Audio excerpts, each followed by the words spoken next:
My coworker sued me after taking advantage of me for months, so I made everyone hate her and they made her work life hell. I, 21, was recently in a mild car accident with my coworker, 40. I would regularly give her, and others, rides from work because she lives really close and I didn't mind sparing her the money she'd spend on a taxi. I don't own the car. It is my parents', but it gets really good gas mileage and driving 2 miles isn't a big deal to me. With their permission, I was just trying to be kind and do people a favor. While others expressed gratitude and respect for me, she kind of took advantage of me and expected it from me because I have trouble saying number 3 to 4 times she told me, not asked me, to stop at a store/gas station for her to get snacks and cigarettes. Again, I struggle to say no, especially when someone intimidates me. I shouldn't have done it, so that's on me, but still, she took advantage of me regularly because she knew she could. The car accident was not my fault in the slightest. Someone ran a stop sign on a road where I didn't have a stop sign and I was going the speed limit. Luckily, I was paying attention and was able to hit the brakes in time, so the bumper was a little messed up, but there was no serious damage. The driver and passenger of the other car were very hostile to us and my coworker was saying she was going to sue them. She didn't look like she was in pain. She was standing and walking fine but just said, "Oh, my back hurts a little," and seemed to find it funny. The impact wasn't super hard.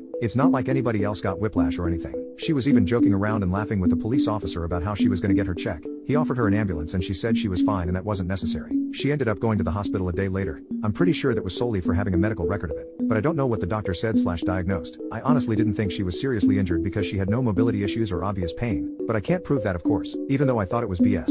I still checked in on her the next couple of days to see how she was doing and she told me she was okay. A week or two afterward, she and another coworker were kinda aggressively pestering me to get a lawyer to sue them so they can't sue me first, but they had no grounds to sue and I just didn't think that was necessary or worth the time and effort, and I had no desire to cause harm to them. Now onto the real problem. I found out recently that my coworker is suing me/my insurance company, not the other driver. She was aware that my family's financial situation is very poor, just barely making it by paycheck to paycheck, and that we were already on thin ice with our insurance, so I was super anxious about the accident. She was fully aware that a lawsuit would seriously F over my entire family, because my brother got in 3 no-fault accidents within the last 3 years, one totaling his car. Our insurance bill was very high and we were kind of hanging on by a thread with that company. I guess the lawsuit was their last straw, so they dropped us, and by November we will be uninsured. We're not eligible for new insurance until the lawsuit is settled, and since it's illegal to have a car on a loan uninsured, there is a possibility of my parents losing their cars. My entire family is in an unbearable level of stress because no cars means we can't get to our jobs without spending a small fortune on public transportation. My job is 24 miles away, and my brother's job is impossible to do without a car, so there is a possibility of us losing our jobs and almost half of the household income. Again, my coworker was aware of all of this before filing the lawsuit. Why I think I might be the asshole? I told 3 of my coworkers about the lawsuit, 2 of them because I see them as friends that I can trust, and they had asked me about what was going on with the accident. I was vague at first with the details, but it's been eating me alive with the stress, so it kind of came pouring out and I said more than I needed to. The third coworker, that also knew about the accident, asked me for a ride to the train station, so I explained that I'm not allowed to give people rides anymore because of the lawsuit, so we had to take the work van instead. I didn't tell her as much about it, but still I didn't need to tell her about the lawsuit. I could have just blamed it on the accident itself. All 3 of them promised they wouldn't tell anyone, and I believe them, so I don't expect rumors/drama to spread around. None of them particularly liked her anyway because she just isn't a friendly person and can be pretty standoffish, so I wasn't ruining friendships or anything, but it definitely worsened their opinions of her. For more clarification, I wasn't talking poop/calling her names or anything, just saying factually what happened. One of the coworkers I told blocked her phone number. I told her not to, but she said it was her own decision and not my fault, and she promised that she wouldn't say anything about me if she gets asked why she blocked her. The one filing the lawsuit called the work phone 4 times during our shift to try to speak to the one who blocked her, but she didn't answer the phone. I also told our manager about the situation,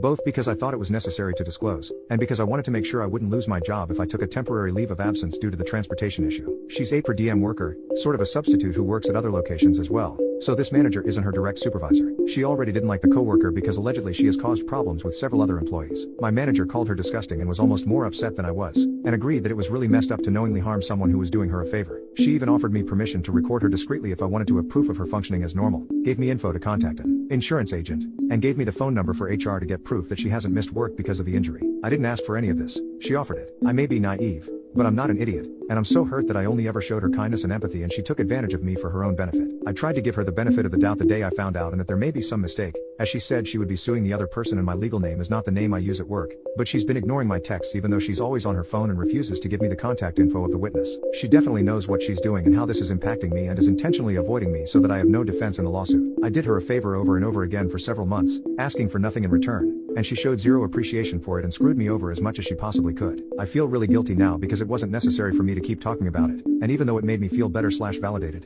it's none of their business and I don't know if it was wrong for me to involve them. While the lady kind of deserves it, I wasn't trying to make anyone hate her. Update: I never thought this whole situation would turn into such a mess. After my last post, things got pretty intense at work, and it wasn't just me feeling the weight of it anymore. Apparently, word got around. I hadn't expected people to react the way they did, but once a few coworkers found out about the lawsuit, the vibe toward her completely shifted. It wasn't like I was trying to rally the whole office against her, But once people knew what she was up to, they really didn't want anything to do with her. They hated the fact that she was suing me, especially knowing that I'd gone out of my way to help her for months. She made things awkward, trying to act like everything was fine, but no one was having it. The thing is, no one ever liked her to begin with. She was always kind of a pain, bossing people around, acting like she was above everyone else. But after the lawsuit, people made it pretty hard for her to work there. It wasn't anything direct, no one confronted her or anything. But you could feel the coldness in the air. Coworkers stopped engaging with her, ignored her calls, and refused to cover shifts for her. One person even blocked her number, and I didn't even ask them to. The office manager stopped giving her good assignments, and eventually, she was only getting called in for the worst shifts. You could tell it was getting to her, but she tried to play it off like nothing was wrong. As for the lawsuit itself,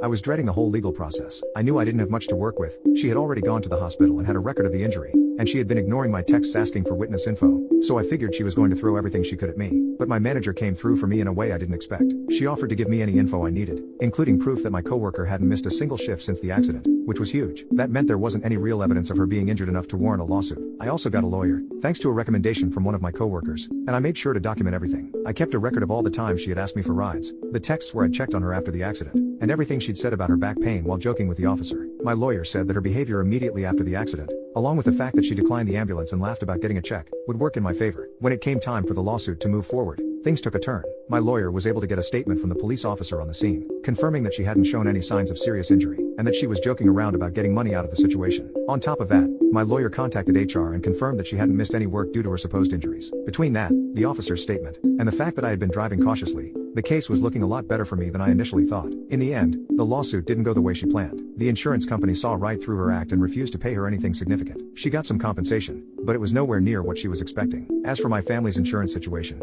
it was touch and go for a while, but my parents were able to find a new policy after the lawsuit was settled, and we didn't lose our cars. As for her, she stopped showing up to work not long after the lawsuit ended. Whether she quit or was quietly let go, I'm not sure, but no one really missed her. The office felt lighter without her, and honestly, I don't think anyone would have been able to work with her after everything she pulled.